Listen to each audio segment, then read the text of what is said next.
Alright, people, sorry about my voice, but I have to come and show no my rice and peas for Saturday here because this is what it come down to.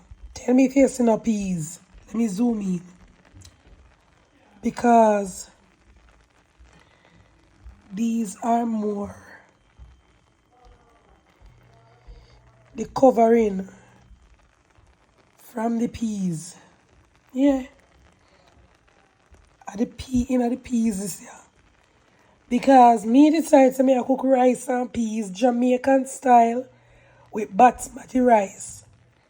And every single time I decide to be cooking this rice and peas is an epic fail for me. Yes, it fail. And so I have to take out the peas out of the spoiled rice and peas with it too soft and mix it out in a water. Get the different coloring from the peas, the red peas. And the only thing we get back is this. After water run through it. See there? Just so I can have the pot looking like rice and peas. And then now, see there?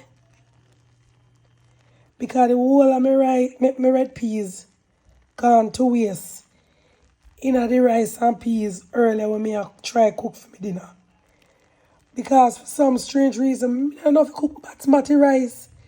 If you put too much water in there, it spoils it too soft and mush, coming like baby food. If you put too little in there, by the time it done cook, it tough same way and it not taste good. It not get the fluff you normally get in a rice and peas. I mean, if you always call my mother and find out how the hell she cook the rice and peas.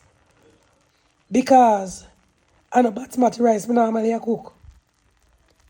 You understand? But anyways, basmati rice, it tastes good.